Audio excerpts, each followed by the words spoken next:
ಮನಮೋಹಕ ತುಸು ಮಾದಕ ಬದಲಾಯಿತೆ ನನ್ನ ಲೋಕ. ಈ ಸಾಲುಗಳೊಂದಿಗೆ ಶುರುವಾಗುವ ಆ ಮ್ಯಾಜಿಕ್ ಸದ್ಯಕ್ಕೆ ಇಂಟರ್ನೆಟ್ಟನ್ನು ಸಂಪೂರ್ಣವಾಗಿ ಶೇಕ್ ಮಾಡ್ತಾ ಇದೆ.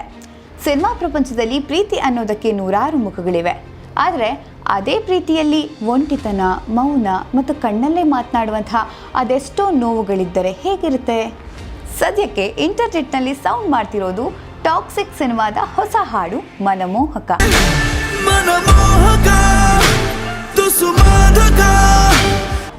ಈಗ ಬಿಡುಗಡೆಯಾಗಿದೆ.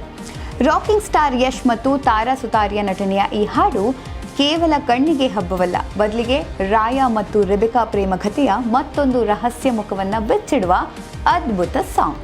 ಬನ್ನಿ ಈ ಹಾಡಿನ ಬಗ್ಗೆ ಮಾತಾಡ್ತಾ ಹೋಗೋಣ.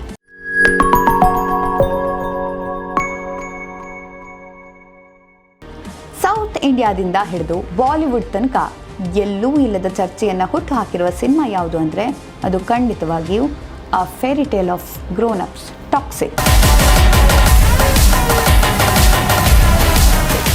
ಗೀತು ಮೋಹನ್ ದಾಸ್ ನಿರ್ದೇಶನದಲ್ಲಿ KVN ಪ್ರೊಡಕ್ಷನ್ ಮತ್ತು ಮಾನ್ಸ್ಟರ್ ಮೈಂಡ್ ಕ್ರಿಯೇಷನ್ ಜಂಟಿಯಾಗಿ ನಿರ್ಮಿಸ್ತಾ ಇರುವ ಈ ಚಿತ್ರದ ಬಗ್ಗೆ ದಿನಕ್ಕೊಂದು ಅಪ್ಡೇಟ್ ಹಲ್ಚಲ್ ಎಬ್ಬಿಸ್ತಾ ಇದೆ. ಸ್ವಲ್ಪ ದಿನಗಳ ಹಿಂದೆ ಬಂದ ತಬಾಹಿ ಹಾಡು ಎಲ್ಲರ ತಲೆಯಲ್ಲಿ ಇನ್ನೂ ಹಾಗೆ ಉಳಿದಿದೆ. ಆ ಹಾಡು ಸೃಷ್ಟಿಸಿದ ಬಿರುಗಾಳಿ ತಣ್ಣಗಾಗುವ ಮುನ್ನವೇ ಚಿತ್ರತಂಡ ಮತ್ತೊಂದು ಹಾಡನ್ನು ಬಿಡುಗಡೆ ಮಾಡಿದೆ.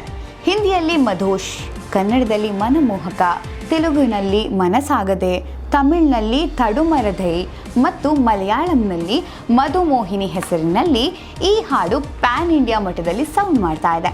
ಆದರೆ ಸ್ಪೆಷಲ್ ಏನು ಗೊತ್ತಾ? ತಬಾಹಿ ತೋರಿಸಿದ ಆಕ್ರಮಣಕಾರಿ ಪ್ರೀತಿ ಮತ್ತು ಹುಚ್ಚುತನಕ್ಕಿಂತ ಈ ಹಾಡು ಸಂಪೂರ್ಣ ಭಿನ್ನವಾದ ಒಂದು ಶಾಂತ ಹಾಗೂ ಗಂಭೀರ ಲೋಕಕ್ಕೆ ನಮ್ಮನ್ನು ಕರೆದುಕೊಂಡು ಹೋಗುತ್ತೆ. ಈ ಹಾಡಿನ ಸಂಗೀತ ಮತ್ತು ಸಾಹಿತ್ಯದ ಬಗ್ಗೆ ಮಾತನಾಡಲೇಬೇಕು. ಸಂಗೀತ ನಿರ್ದೇಶಕರು ತ್ರಿಮೂರ್ತಿಗಳಾದ ತನಿಷ್ ಬಾಗ್ಚಿ, ಅರ್ಸ್ಲಾನ್ ನಿಜಾಮಿ ಹಾಗೂ ಫಹೀಮ್ ಅಬ್ದುಲ್ಲಾ ಈ ಹಾಡಿಗೆ ಜೀವ ತುಂಬಿದ್ದಾರೆ. ಸಾಮಾನ್ಯವಾಗಿ ಇವರ ಕಾಂಬಿನೇಷನ್ ಅಂದರೆ ಮ್ಯೂಸಿಕ್ನಲ್ಲಿ ಒಂದು ಮ್ಯಾಜಿಕ್ ಇರುತ್ತೆ. ಅದಕ್ಕೆ ತಕ್ಕಂತೆ ಗಾಯಕ ಸಿದ್ಧಾರ್ಥ್ ಬಸ್ರೂರ್ ಅವರ ಧ್ವನಿ, ವಾವ್, ಅವರ ವಾಯ್ಸ್ ಈ ಸಾಂಗ್ಗೆ ಒಂದು ಬೇರೆಯೇ ಆದ ಡೆಪ್ತ್, ಸೋಲನ್ನು ತಂದುಕೊಟ್ಟಿದೆ. ಇನ್ನು ಕನ್ನಡದ ವಿಷಯಕ್ಕೆ ಬಂದರೆ ಪ್ರಸಿದ್ಧ ಗೀತ ಸಾಹಿತಿ ಪ್ರಮೋದ್ ಮರವಂತೆ ಅವರು ಬರೆದಿರುವಂತಹ ಸಾಲುಗಳು ನೇರವಾಗಿ ಮನಸ್ಸಿಗೆ ನಟ್ಟುತ್ತೆ. ಹಾಡಿನ ಆರಂಭದಲ್ಲಿ ಬರುವಂತಹ ಆ ಸಾಲುಗಳು ಮನಮೋಹಕ, ತುಸು ಮಾದಕ, ಬದಲಾಯಿತೆ ನನ್ನ ಲೋಕ ಕೇವಲ ಸಾಲುಗಳಲ್ಲ, ಅದೊಂದು ಸುಂದರವಾದ ಭಾವನೆ. ಪ್ರೀತಿಯಲ್ಲಿ ಬಿದ್ದಾಗ ಮನಸ್ಸಿನಲ್ಲಿ ಮೂಡುವಂತಹ ಆ ಚಿಕ್ಕ ನಡುಕವನ್ನು ಈ ಸಾಹಿತ್ಯ ಅತ್ಯಂತ ಸೊಗಸಾಗಿ ಹಿಡಿದಿಟ್ಟಿದೆ. ಈಗ ಅತಿ ಮುಖ್ಯವಾದ ವಿಷಯಕ್ಕೆ ಬರೋಣ. ತೆರೆ ಮೇಲೆ ಕಾಣುವ ಪಾತ್ರಗಳು ಮತ್ತು ಅವುಗಳ ಒಳ ಅರ್ಥ. ಯಶ್ ಮತ್ತು ತಾರಾ ಸುತಾರಿಯ ಜೋಡಿಯನ್ನು ನೋಡೋದೇ ಕಣ್ಣಿಗೆ ಒಂದು ಹಬ್ಬ. ಇಲ್ಲಿ ರಾಯಾ ಮತ್ತು ರೆಬೆಕಾ ನಡುವಿನ ಸಂಬಂಧವನ್ನು ಸಂಪೂರ್ಣವಾಗಿ ಬೇರೆ ಕೋನದಲ್ಲಿ ತೋರಿಸಲಾಗಿದೆ. ಮೊದಲನೇದಾಗಿ ಹಂಬಲ ಮತ್ತು ಮೌನ.